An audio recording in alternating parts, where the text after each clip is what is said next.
Thank you, Al. What a pleasure to be here. Congratulations to all of you for your great success you've had. And it's just an honor to be in front of winners. I was on United Flight 346 from Denver to Boston. And it's about a 3.5-hour flight. About 2 hours into the flight, with no warning at all, the plane just dropped 1,000 feet. It was the most frightening experience of my life. We bounced around in the air for about 20 minutes. And finally, things calmed down. And when things calmed down, a very confident pilot came over the intercom. And he said, "Ladies and gentlemen, we've hit some bumpy air." We're like, "No kidding, Sherlock, we know that." He said, "But listen, here's what's going on. There are two of us in the cockpit. Collectively, we've been flying for 50 years.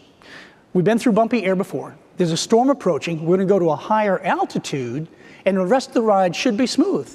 But just in case, stay buckled in. Drinks are on us. We're going to have some fun. We will get you to your gate on time." So it was a great big sigh of relief. We pulled our fingernails out of the armrest. You know, people were starting to talk again.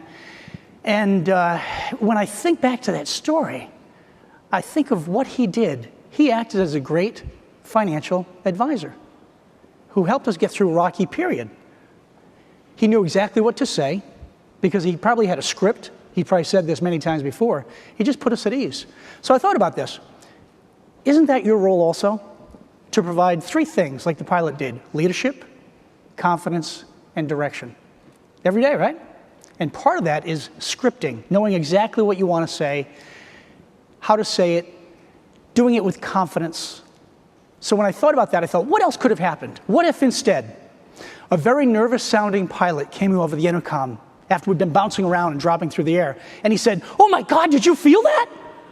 I have been flying planes for 3 years. I have never been through this before. Please buckle in. I'm going to try to find a highway and land this thing." Right? People would freak out. I mean, even when we started bouncing through the air, there were about, I don't know, a dozen college girls on that flight going to Boston, and they were screaming bloody murder. It was really frightening. So this pilot put us at ease. So today we're going to talk about a number of things. First of all, we're going to talk about referrals, but a big part of that ties into scripting. So when I talk about scripting, I don't want to see your eyes roll, because some scripting is pretty pitiful. I remember I was making dinner one time and the phone rang. This is before caller ID. So I pick up the phone, and this was the script that was read. "Hello, is this the woman or the man of the house?" Horrible, horrible. That was a bad script. So, you know, I'm a good guy. Al raved about me. I really appreciate it. But I couldn't resist hitting this softball out of the park. So my response to her question, "Is this the woman or the man of the house?" was, "Actually, this is the family golden retriever. And I've been taught to take calls like this. How may I help you?" And there was a pause, and then there was a click. And they never called back. All right, bad script. But when we talk about scripting, think about some of the best actors you've ever met. Think about some of the best movies you've ever watched, right? Everything they say, everything they do is scripted. But they've rehearsed it so many times that it just rolls off their tongue and it's very natural. Does that make sense? Yeah? Okay, so we're going to have some fun today. I will open this up for Q&A. Outside, you have a copy of So What? Most of what I'm going to talk about today, whether it's referrals or scripting or using a personal biography page, is all in the book, or you can get a CD. All right? It's right out by the front desk. So we're going to have some fun. My mission, whenever I speak, and I'm fairly new at this. I've only given 5,000 presentations. My goal is always to give you one idea. You know, when you think about what Mark Warren from MFS talked about yesterday about branding, and then David Sollers talked about stories, all of that blends right in with scripting and positioning yourself so that people can really refer you so easily. So I'll talk about that in just a little bit. So the So What referral formula. Who's ever heard of Mitch Santaga? Let me give you a little background. He was born in Canada in 1927. Family was from Italy. He was a plumber, loves jazz music, especially Frank Sinatra and Tony Bennett. His nephew worked on his fishing boat every summer, loved to hang out. So what Mitch would do is, he was a plumber in Canada, he would talk to the nightclub owners and say, my nephew loves to sing. Could we exchange services? I'll do the plumbing if you let him get on stage and sing. So one night on stage, a friend of the prime minister hears him sing. He says, "Wow, this guy's fantastic." So he talks to the prime minister and said, I've got someone who you need to have at your daughter's wedding. This guy's a fantastic singer. So he shows up at the wedding, sings, just wows the audience, and there happens to be a major record producer there who ends up signing him on to a record label. So let me tell you who we're talking about. Anyone here Michael Bublé? He got a personal introduction. 25 million albums sold worldwide. #1 Billboard, you can read it all. 65 million in revenues from concerts worldwide. So what he did, you see what happened with Mitch. He gave him a personal introduction. Not, oh, gee, you should call this guy and see how he is, but he got a personal introduction. I've been in this business since 1987. And the big thing back then, when I would show up at a Merrill office in Boston or Ohio, when I covered Ohio, we would I'd bring in 25 pizzas, a bunch of sodas, and we would dial for dollars. And cold calls back then was really interesting because there wasn't caller ID. We didn't have iPhones and things like that. This is right in 1987, 1990. And the weird thing would happen, if you had a good script and you could pitch a fund or something that was, really hot going right now, people would actually pick up the phone and they would buy something over the phone.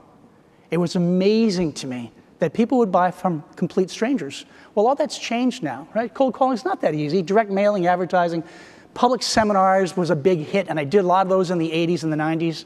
Now what's really worked out better is favorable introductions. So I'm going to talk about that in a little bit. But how many have done seminars, client events? Oh, I have never seen that many hands go up. Public seminars or client events? That is fantastic. I applaud you. Gee, I'm not surprised that you're all here, that you're all successful. You're doing what most people won't do. But you get it, don't you? So, I talked about trying to be the best. So 2 weeks ago at the Canadian Open, big golf tournament, Tim Clark won $1 million. Anyone see the tournament? Okay, the PGA started this morning, right? But this is Canadian Open. So Tim Clark won $1 million. Jim Furyk was 1 stroke behind and won $615,000. So in my presentations, I always ask you, can you get 1 stroke better? So think about the difference here. Furyk wins $600,000 versus $1 million. He's 1 stroke behind. So the tournament's of 4 days, right? How much better was Tim to win? How much better, on average? 4 days, 1 stroke, quarter of a stroke. Fascinating. So when we share things like this, and I talked about Mark Warren and Dave and some of the other speakers, what can you take from that presentation that makes you just a little bit better, right? What makes you all a little bit better than the people who started several years ago, right? You're the cream of the crop. You're the best of the best because you do things and you do them right. So what can you do to get a little bit better, 1 stroke better? And by the way, 3rd place was 4 strokes behind Tim Clark. 4 strokes, and he won $300,000. 4 strokes over 4 days. Right? Fascinating. So we've done some research, and how many of you are on Horse's Mouth? You get horsesmouth.com? Jot this down. I see a few hands. Jot this down, please. I don't work for them. I don't promote them, but it's a great site for financial advisors. Horsesmouth.com. If you register, you get the first 30 days for free. Lots of articles on referrals and client events and how to be better than most of them. 5% of advisors said they were satisfied with the referral strategy. This is some research they did. A full 80% said they had either no referral strategy at all, or they employ an unfocused or inconsistent strategy, and the same number expressed their desire to change. So let me just flash back 10 years ago. Horse's Mouth again. I did some research with them, and they called 2,500 investors and asked them a very simple question. Would you give your advisor a referral? And 87% said absolutely. So the question to them was, well, how many times does your advisor ask? 20% said, I get asked. 87% said, I would gladly give them a referral. So there's a real disconnect, and we're going to try to cover that this morning and try to get to the top of it and make it a little bit easier. So they didn't know, the problem we found is they didn't know who to ask for referrals, they didn't know when to ask, and they didn't know how to ask. So everything I'm covering in this presentation is an experience I went through with Mark Bagnaca, the author of So What. I was wholesaling in New England back in the 90s, And I said, Mark, I'm really trying to improve my business, and I loved cold calling. I love the game of converting someone who's never done business with us into a client. But I was working 70 hours a week. I worked weekends, I was sending out thank you notes, birthday cards, all those things. And Mark said, what are you trying to do here? And I said, I want to really build my business. I want to get it up to a whole new level. I was #1 in the country in sales, but we're always trying to get better, right? Do we ever become satisfied? No way, we're always trying to get better. And so he talked about referrals, and he gave me the simplest explanation, the simplest role, the simplest model to do this. He said, stop what you're doing. It's crazy. He said, why don't you just meet with your top clients and ask them for referrals? Well, it may seem simple to you, but it was a real aha moment for me because I loved the cold calling. I loved the hunt. What happened over the next 12 months was fascinating. My business went through the roof. And the script I used, I went through my entire list. I looked at the top 20% of my clients. Most were Merrill Lynch, Merrill Boston, Merrill Providence, all over New England. And the script that Mark helped me with was this. Adam, you and I have done business a long time together. Who else do you know that I can help the way I've helped you with your business? That was it. Now, these people trusted me. They'd been doing business with me for years. They knew I was a good guy. They knew I was Mr. Win-Win, Mr. Value Added. And the referrals would just flow in. There was one guy in the Providence office who would say, hey, Neil, we just grabbed a couple guys from Smith Barney. We just brought them over. Come on over. I want to introduce you personally. And he would rave about me. And it was great. And I thought, this is the easiest job in the world. Once I had a script and once I tried it. So the problem is this. Many people say, well, I don't want to get rejected. You know, fear of rejection.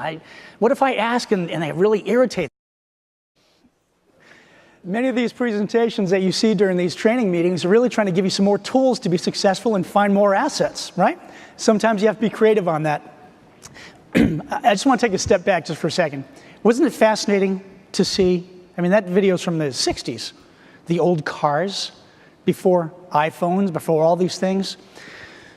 So when I did a little research on referrals and on our business, I thought back to the 1940s. Do you know what the lifespan was of typical average person? What is the lifespan of the 1940s? 65, exactly right. So think back to your business, right? I visited with Bob, 1945, I'm retired, ready to retire. I said, Bob, you've taken great care of me. Thank you so much. And Bob says to me, you know, I'm 64 years old, right? Bob says, this money is going to last you the rest of your life. Is he right? Yeah, because I'm going to live in a year. Maybe 2 if I eat granola and practice yoga, right? Let's flash forward to today. What are some of the oldest clients you've heard of? What ages? 101, right? In the 90s, it's very, very common. So your role as financial advisors is so critical right now because people are retiring at 60. They're going on another 40 years. So when I think back to the story about the pilot, in a sense, aren't you taking people from where they are now to where they want to be in the future, right? And you're getting them ready for the longest vacation of their life, 30, 40 years. Just amazing how important your role is today. So my goal today is to give you some ideas on referrals and have you be the go-to person. So I'm sitting with my financial advisor 12 years ago. We go over all the finance stuff. And then he asked me a very simple question. He said, you and Christine are going to be buying a house. You're getting a new house in a couple months. Do you have a mortgage person, someone you really trust? I said, well, no, I just go to the bank. I don't really know anybody. He said, oh, hold on. Let me give you John's name. I'll call John and tell him you're going to give him a call. This guy's fantastic. I've known him for 10 years. He's my go-to person. And I also mentioned I was buying a new car. I was getting a new Mercedes. And he said, well, do you have a guy you talk to about, you know, where are you going to buy the car? And he said, I'll give you the guy. This is a perfect guy. I bought several Mercedes from over the last several years. He's reliable. He's honest. He'll give you a great deal. And I know you can count on him. So what Tim did is he became my go-to person for everything. Everything financial, kids' education, right? Estate planning, all those things, which you all do, right? And it just made me think that he now became, well, I couldn't replace him because I counted on him so much. And so when we talk about referrals, my goal is to get you even more to a point where when someone talks about you, when a client talks about you to a neighbor, They call you their go-to person. You cover everything. You're Mr. or Miss Reliable, right? Everything they need, you're the person for it. So, again, if they're going to live another 30, 40 years, I want you to have the whole enchilada. I want you to have everything. Does that make sense? Okay. So we have a secret formula, and I'll give you this in just a little bit. Who, when, and what. Here's the goal. More money by working with clients who have more assets. As Al said, so what? We all know that, right? More time by working smarter rather than working harder. In 2005, I wrote a book. I'm rewriting it now, and it was the magic of working smarter. Because everything I learned from Mark on how not to work hard anymore, but to work smart and to get referrals and to become the go-to person, just changed my life. I didn't have to work as much, but I was much more productive. I was making a lot more money, and I'm rewriting the book. I'm going to release it in about 2 months, and it's free to all the Merrill advisors. All right, it'll be a freebie, it'll be a download. And by doing that, you end up having more fun by working with people who really appreciate you. That's the bottom line, right? This business can be so much fun if you're calling on clients you really enjoy working with. So here's the process. Here's what Mark taught me to do. And I talked about this earlier. He said, go through your book of business. Who do you have a great relationship with? And I could think of Steve Palmisano in Providence and some Doug Dubiel in Boston and all these other branches where I had really great relationships. He said, here's a simple question. Sit with them and ask them, can you think of 3 or 4 other people in this region who I can help, as I said earlier, the way I've helped you with business? And they'd say, sure. And they start jotting names down. It was so easy. So here's what I ask you to do. And we can get these brochures to you, but I think you could do this on a napkin, really. Think of your best relationships. And who could give you referrals? Maybe centers of influence, maybe, right? Maybe their CPA, maybe their attorney, whoever it is. And you don't need to ask all of your clients. Somebody said, well, Neil, I have 500 clients. Who do I ask? Narrow it down to the best relationships. And if you do that, it's very, very simple, right? And then you can work with them. So when I talked to Mark about the ideal client profile, before I did this, he said, describe your clients. And I said, well, most came from, the cold calling nights I did or some of the seminars I did. And he said, let's go through everything. Age, family, income, source of client, what they value, and their career. We went through everything, and it was a real aha moment for me. Then I knew exactly who my target market was. My target market tended to be the people who had been doing business for a while. Perhaps they were in the military like I was. I was in the Air Force in the 70s. They were athletes. I was a professional athlete in the 80s and the 90s. But there were people who had drive. There were people who had passion. Now, I've only been speaking here for 35 minutes. Do you think pessimists like to be around me? No. It's just too much. But I love what I do. I'm passionate about what I do, just like you are. All right? So what I tended to find when I analyzed all my clients is they tended to be like me. Right? People tend to do business with people they like and people they have something in common with. Right? So I just want to take a step back. Many of you raised your hands for the client events. Could we have a microphone back there, please? I want to hear some of the examples of what you've done and how well it worked out. Could I have a volunteer, please? Who's done the client events? Perfect. All the way up here, please. Sorry to make you walk all the way up. But he's pretty enthusiastic about this. Is it Casey? Corner? Okay, thank you.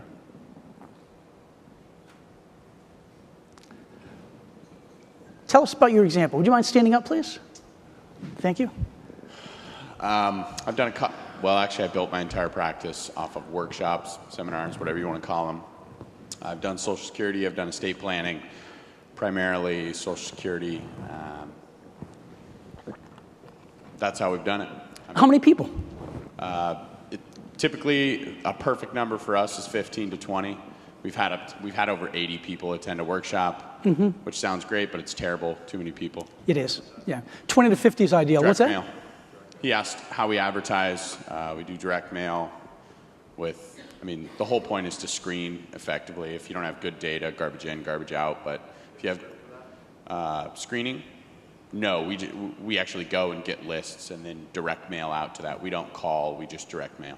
When they call in, do you have a script? Oh, yeah, simple. We usually have our assistant or one of us takes the call and tries to glean at least a little bit of information, basics. When are they planning on retiring, what they're interested in, what they're hoping to get out of it, confirm their name and address so that we can pull them off our list and make sure that our data is valid. Fantastic. Thank you very much. Round of applause, please. One more, client event. So there was a hint, there you go, thank you. I love how you all volunteer. This is great. This is brainstorming. This is how we learn, right, from the best. It's sharing success stories because there's plenty of assets to go around. Yes, sir. I'm Scott from Sparta, New Jersey, and we hosted this past May a Mother's Day event. We invited affluent female clients. They didn't have to be mothers. It was an appreciation of all women and mothers. We had about 40 people, and the rule was bring somebody we don't know. And we got about 5 clients out of it. Isn't that great? Thank you so much. Round of applause.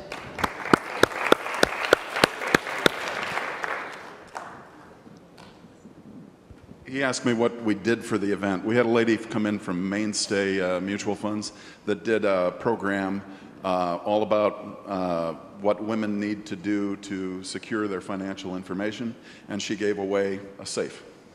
A safe. That's cool. I'm going to talk more about client events. Thank you for that. I really appreciate it. I'm going to talk more about client events. It is the easiest way I have found to get referrals, and I've spoken at over 250 events over the years. Real easy. I'll talk about that in a little bit.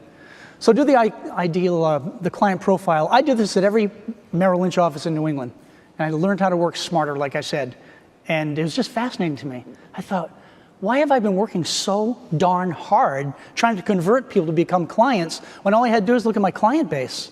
And they were raving fans of mine because I kept in touch, and I always added value whenever I walked in the office. My license plate was win-win. Because my attitude was, if I can help you build your business, and an opportunity comes in where you could give some business back to me, will it happen? Yeah, if I have funds that perform, right? It's the law of reciprocity. Well, the same thing goes with your clients. If you help them reach their goals, whether it's planning for retirement, a college funding, a mortgage, or anything else you do, they're going to speak pretty highly of you, right? So it really does create that law of reciprocity. But all we have to do is ask. We just have to know how to ask. So the ideal may be one of your smaller clients. I think of this guy, Tom, in Waltham, Mass. He didn't do mutual funds, and I was a mutual fund wholesaler. He did annuities, so I really couldn't help him. But he was a raving fan, and he was a center of influence. People just loved this guy. All walked in, he always had a bow tie on, and always looked sharp. And whenever I came into the office, he'd say, Neil, I've got to introduce you to some new guys we just brought in. So he was a great center of influence. And I had excellent chemistry and rapport with the people I worked with, and they trusted me, they believed in me, and they did all they could to help me build a business. So let me just go and do something here during Coffee Casual. I found that if I worked with these people individually, one-to-one, for a cup of coffee, or taking them out to dinner, or things like that, it was much easier to have that conversation about what they're doing, what their needs are. And what I found fascinating is when I would sit with an advisor and I'd say, tell me about your business. Take 5 minutes, tell me about your business. What are you doing? What are the challenges? Who are you, what's your target market? And I would take notes. Advisors would look at me shocked. You're gonna listen? I said, yeah, right? We talk about consultative selling. You've had training on that, right? Asking questions and then doing what? Listening, right? We tend to speak 85% of the time. And of course, I'm up here, I speak 100% of the time, right? But if you get more involved with consultative selling, asking the right questions and then listening, it opens up a whole plethora of opportunities for you to be really more of an advisor for these folks. So I did the same thing. I'm not telling you anything new. So here's a script. And again, we talked about this a little bit easier. You've got to have a script that makes sense to you. And you've got to have a script that you can just read and say so easily. So I talk about scripting a lot. How many have been asked, what do you do? Pretty common question, right? All right. So when you get a copy of So What are you going to find? I want you to look on page 92. There's a guy named Frank in Providence. And Frank had just arrived at his favorite golf course and was introduced to the other 2 members of his foursome, both business owners. Before they teed off, one of the business owners asked Frank, so what do you do? Without missing a beat and appearing spontaneous, Frank said, do you know how most business owners have a CFO to help them manage their company's money? Make sense? Yes? Right? He said, the business owner said, well, of course. He said, well, what I do is work as a personal CFO for my clients to help them make work optional. And the golfer asked him, well, how do you do that? And he said, let's play golf first, and then we can talk about it over lunch. And when he explained what he did over lunch, he picked up 2 new business clients. So now, who's listening to Paul Harvey on the radio? He shares a story, right? And then there's a little break, and then he says, so now, for the rest of the story, right? Let me tell you the rest of the story. Frank is with MetLife, has been with MetLife, $1 Million Roundtable for 25 years. Very, very successful. If the business owner asked him what he did, and he said, oh, hi, I'm with MetLife, what is likely to happen? Oh, God, 18 holes of why I need life insurance, right? And I'm sure if I were there, if I were the other golfer, I'd say to myself, oh, geez, Frank, you know what, I'd love to play. I have to go get a root canal. So, I wish you all the best. But Frank had a script, and he captured his attention, right? So, we think of, there's another example we use, and it's in the book, about a business meeting we were in. And again, this ties into referrals and scripting. We're at this business meeting in Boston, and we asked each business owner to stand up, introduce themselves, and tell us what they do. So this applies to you also. So Barbara stood up, she said, hi, I'm with Coldwell Banker. I've been selling homes for 20 years, offices on Main Street. If I can help you, let me know.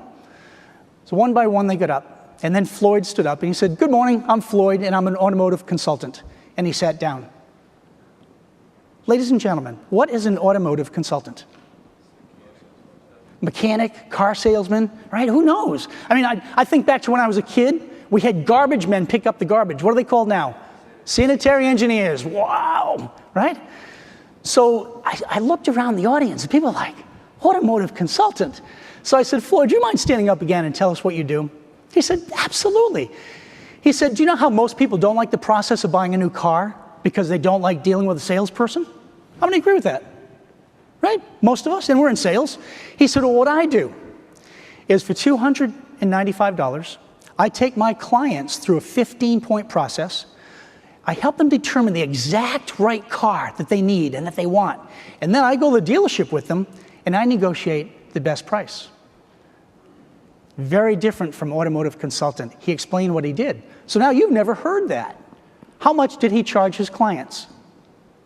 $295. How many points in the process? 15. After he helped you figure out the car, what would he do? He'd help you negotiate the best price. That's why when somebody asks you, what do? You don't simply want to say, I'm a financial advisor. You've got to have a script, but you've got to have something that makes sense. So when I gave this presentation in Scottsdale, a woman raised her hand in the back of the room. There were 350 advisors. She said, I could never say that I'm a personal CFO. I'm not saying you have to. What I'm saying is you find something that captivates their attention. I know pilots who become advisors who say, I act as a pilot for my clients. I take them from where they are now to where they want to be in the future. And even though the air might get a little rocky, I'm right here. I've been doing this a long time. That's a good script. Does that make sense? So here's the downside for this. Not scripting, but when you only say you're a financial advisor, I've been in the business since 1987. I know what you do. I know the level of integrity at Merrill Lynch. You've always been my #1 client when I was in sales, when I was wholesaling. You get it. You're well-trained. You're cream of the crop, right? But if you say to somebody that you're a financial advisor or financial planner, and they think back to the 80s and the 90s when cold calls were rampant, and they're thinking, oh, a stock jockey. Are you stock jockeys? Not at all. But not everybody knows exactly what you do. So have a good script that really captivates their attention. If some of you want some examples, we have, and this is from the So What presentation, we have 10 of the best scripts, or 10 most popular ones that advisors are using nationwide. If you want a copy of it, check with Anna and I'll get it out to you. Well, I'll get it to Anna and we'll get that. So the 10 best scripts for financial advisors. How are we doing so far? Good? How many of you got one idea so far? Worth your time? Should I leave? No, there's more. So anyway, get a good script. Script should be specific to your client. Do you know other executives at your firm who may need retirement planning like I've done for you? Have the script. Know what you want to say. Long-term care, college. Remember the conversation I had with my advisor? He covered all these things. I know there was a focus. I was in Bethesda at your rollout meeting 2 weeks ago, and there's a big push on the 7 life principles, the holistic planning. Huge. You become irreplaceable to your clients. So we'll talk more in a little bit. Here's a weak script. Hey, do you know anyone else looking for a financial advisor? That's weak. That's just terrible. All right? Script exactly what you want to say. Rehearse it often so it just flows. And the one I've helped is, and I've shared this many times, is do you know anyone else I can help the way I've helped you? Simple enough. But again, I'd be specific with retirement planning, with college funding, with anything like that. You want to become the go-to person. Use stories to make your point. David Sollers talked about this yesterday. People remember stories. So I'll share one with you that an advisor shared with me last week. He said, Neil, I had this client who was mega rich. Compound up at Lake Winnipesaukee, up in New Hampshire. Spectacular home in the Boston area. Mercedes, Jaguars, convertibles. This guy was loaded. Kids all went to private schools and on to private college. He was so wealthy, and I did his retirement planning. He said, then all of a sudden, at 56 years old, this guy dies of a heart attack. 56, 57 years old. He said, what I failed to do is get involved with him for estate planning and life insurance. The family lost everything. There was nobody to run his business now. There was no life insurance in place. He said, all these years I've known this guy, and I could have done something so simple, but I never felt he needed it, so I never asked. The family lost everything. The family was destitute. They lost the homes, the cars, everything. Kids had to go to a different college instead.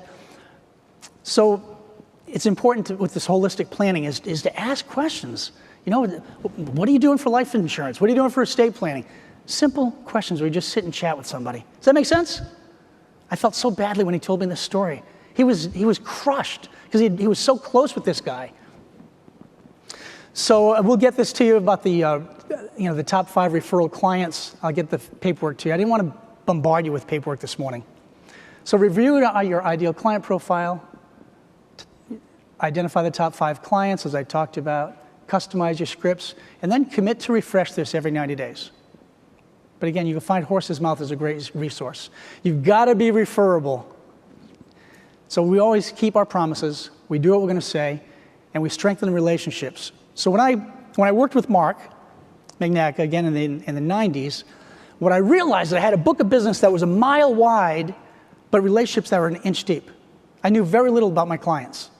So I started digging. I started asking more questions and just listening and paying attention. And all of a sudden, my relationships got a mile deep, and I narrowed my book of business. I didn't want to do business with everybody. I had over 1,000 people doing business. Try to keep track of everybody. It was crazy. We didn't have the technology that we have today. But I like to treat my clients like I treat my friends. They know I care. They know I have their best interests at heart. They know I'm going to do all I can to help them succeed, and that makes a difference. Showing appreciation for referrals. I talked about this earlier. So I've spoken over 250 client events. So I want to share some examples. Now, I agree with what you said. 20 to 50 is a great size. I walked into one firm, asked me to just consult. They said, come to our annual client event. We just want you to watch and get an idea of what's going on. 650 people in a grand ballroom. Open bar, buffet, and people just ate and drank for 2 hours. And then at 9 o'clock at night, they had a portfolio manager come up and talk about beta coefficients and how he picks stocks. What do you think it looked like 20 minutes into that presentation? Yeah, exactly right. People were nodding off. It was terrible. So too big. It's insane to try to manage. But some of the examples we've had, there was an advisor I worked with in Boston who said, I'm going to have a client event. I want to have a total of 50 people, max. And he said, what I've done, because we scripted him on this, he said, I'm going to call my clients and say, Bob, we're having a client event like we had last quarter. If you'd like to join us, we'd love to have you. It's on this date. And this was a phone call, by the way, to a client, not the mailings. I prefer the phone calls. It's another touch. So says, Bob, we have an event at Capitol Grill, private room. If you'd like to bring another friend, feel welcome to do that. Not obligated at all, But some people like to bring a friend to it so they have someone to sit with. But if you are going to bring somebody, let us know so we have enough room. Does that make sense? Okay? I heard one script from one of your competitors, and they would call their clients and say, we're having a client event. If you'd like to join us, you have to bring 2 other couples. Now, if I'm your client and you tell me I have to bring 2 other couples, it's like 2 words for you, bye-bye. I have no interest. But to welcome them, to bring somebody. So we're at this client event, and at the end of the event, Shep gets up and he says, folks, I want to thank you all for joining us for dinner tonight. And since you're all business owners, I want to introduce some of the folks I do business with. So he took one person from each table, and he introduced them. He said, Barbara runs a florist shop. It's over on North Main Street. Does a fantastic job. All the flowers on the tables tonight are from Barbara. So if you have a special occasion coming up and you need something, give her a call. She's wonderful to work with. The next person owned a muffler shop. The next one owned a car dealership. The next one was Dr. Johnson, a taxidermist. Where do you bring your pets when they're ill? Oh, veterinarian, not a taxidermist, pardon me. No, sorry. So, a veterinarian. So he went right down the row and he introduced all these people. At the back of the room happened to be the restaurant owners, and they were having a tough time with the person who was providing flowers. They gave Barbara a contract for 2 years that night. So while we like to ask for referrals, what did he do? He gave them, right? He gave them, and he helped them build their business. We had there was a guy named Jay who had this event, and at the end of the night, he said, folks, I want to thank all of you for your referrals. This has been my best year ever, and I like holding these events every quarter. And tonight, I have this beautiful gift basket. Now, compliance, it has to be under $100, right? And in this gift basket, a variety of things, and books and cheese and wine and all these things. And he said, I want to give this to my top referral person for the quarter. What is your name? Tony. So he walked over, let's pretend, right? Gave this beautiful, beautiful gift basket to Tony. Tony had given this advisor 6 referrals. Just a raving fan. He was also worth $8.5 million. Did he need a gift basket worth $100? Not at all. But he was so touched to get that public praise in front of everybody. He called Jay the next morning and he said, that was a class act. I really appreciate what you did. Grab your pen. I have 5 more names for you. So to mention that during a client event, I'm a competitive guy. If I see you get a gift basket, Tony, what am I thinking? Oh, I want that next time. How do I get that? And so it sends a message out, hey, we love referrals. We're in the business of helping people get from where they are now to where they want to be over the next 30 years. We want to help you. It just sends a very simple message out, and we have a lot of fun with it. Does that make sense? Any other success stories from the client events? These are so easy. We used to do the public seminars. They still work, right? Social Security and things like that. But think about your client base and the folks who live close by. Yes, sir. I had a client lunch where I invited clients in the similar field, real estate, just to introduce them to each other. And that worked out really well, just bringing people together. One of the people who I never met, is a friend of my client, came and asked, when are you doing this again? So that's worked out really well. Isn't that great? How many were there? Did 5 guests, myself, 6 people total. That's fantastic. You know, it's little things like that that go a long way. So be creative. You know, think of the $10 bill under the tire. Be creative, and then you become more of a part of that community, right? So I have found, and I don't know if this is still okay, you can tell me, when it came to financing these seminars, these events, you can't call them client appreciation events, you call them client event. Find the wholesalers who you really believe in and who you've really partnered with to pony up a little bit of money. All right? They're not expensive. One of the advisors, well, several advisors I know, will call a client and say, I know you have a birthday coming up in 2 weeks. Big birthday for you. Congratulations. I want to take you and a few friends to breakfast. My treat. Very inexpensive. You don't talk business, right? But you may pick up a few referrals. And even if that client can't make it, you touch them again with a phone call, and you made them feel special. There's very, very simple things. Okay, jot this down, please. This is one of the best books I have ever read in my life in this business. Story Selling for Financial Advisors by Scott West and Mitch Anthony. Now, most of you will remember the Floyd, Floyd, the automotive consultant story. Many of you remember the airplane story. People remember stories. Maybe you might remember the advisor who never talked to his client about estate planning and life insurance and things like that. This is a great book. It's been out about maybe 12 years or so. It's thick, it has lots of stories, and it just makes things easier if we're going to talk about asset allocation. So one of the stories I've used when I'm talking to a client about asset allocation, when I speak at a client event, I'd hold up an SUV. Number one selling type of car in America. So here's how I explained asset allocation. I'd ask folks, how many of you own an SUV, all-wheel drive? People would raise their hands. I'd say, do you know why this is so popular? Because if one wheel gets stuck in the muck, right, or the snow or the ice, I live in New England, lots of snow, right, lots of mud sometimes, the other three wheels are designed to pull that car out and to move forward. Isn't that like asset allocation, diversification? We don't know what's going to be hot. Small caps, large caps, international, bonds, we don't know. But by using asset allocation and using I brought in an SUV, a Humvee, a small one, not a big one. And people would get it. It made sense. Your clients for life. We'll talk about this in a little bit. I know we're going to take a break in 9 minutes. And when we come back, we'll talk about the life planning process. But Your Clients for Life was written by Mitch Anthony. Great book. And ideally, that's what I want to get for you. I want your clients to be with you forever. And the beauty of the client events, for example, and getting referrals is if you help them with all of their needs, then you start talking about multi-generational marketing. Then you get to know their kids and their grandkids, right? And then you find you get a lot more referrals. So know your clients' fears, concerns. We'll talk about this in a little bit. Know what keeps them awake at night. That's one of the biggest complaints we've seen when research has been done. My advisor doesn't really understand what keeps me awake at night. They don't know why I toss and turn. I'm afraid of outliving my assets, right? Big concern. In 1964, when I worked with Bob, I was only going to live a year. I didn't care. These days, I absolutely care. So we'll talk about this in a little bit. Can we show the next video, please?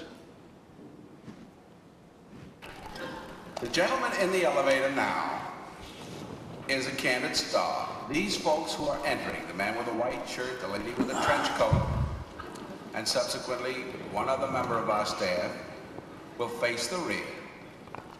And you'll see how this man in the trench coat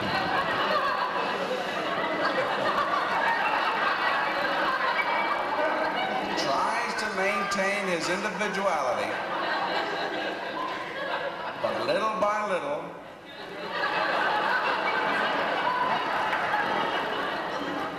he looks at his watch, but he's really making an excuse for turning just a little bit more to the wall.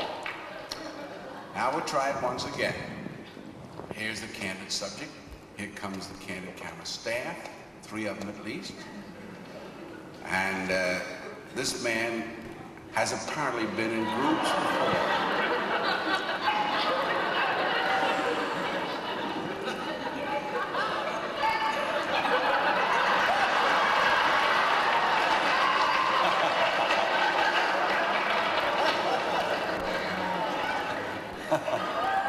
Here's a fella with his hat on in the elevator.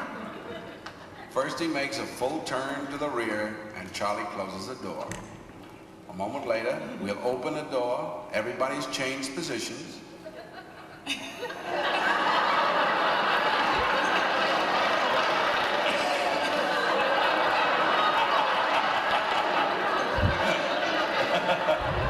Now we'll see if we can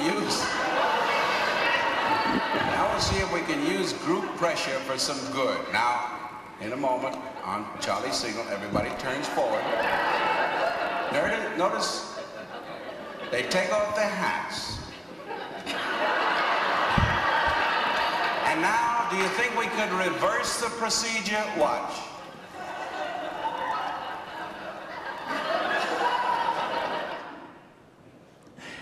Here's why I share this. We have 5 more minutes. I share that video because when people aren't sure what to do, what do? They do what everybody else is doing, right? You're not like that.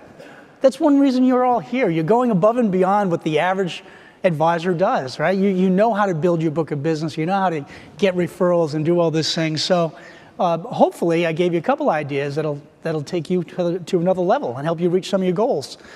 We have 4 minutes. I'm going to open up for Q&A. You're going to take a 15-minute break and then come back here for about another 20 minutes, okay? So what questions do you have on what I talked about, whether it's referrals or client events or anything like that? Questions? Yes, sir. Well, there's a mic coming over your way. I can project a bit. Okay, good. I guess for some people, the whole referral thing does not necessarily come easy to them. How can we kind of be positive and encourage that? I couldn't hear the question. Sorry. Okay. With some people, it's not as easy for them to volunteer names per se. Yes. How can we encourage that? In other words, how can we be positive without forcing some people where it may not necessarily come naturally? Right. Some people are introverted. Some people have had poor experiences with referrals in the past, and they don't want their reputation sullied again. Absolutely. I've got my own story with that, but that's another matter. I agree. You know, could you speak to that a little bit for us? Yes. There will be some people who just say, you know what, I can't think of anybody. And that doesn't mean never. It just means perhaps for now.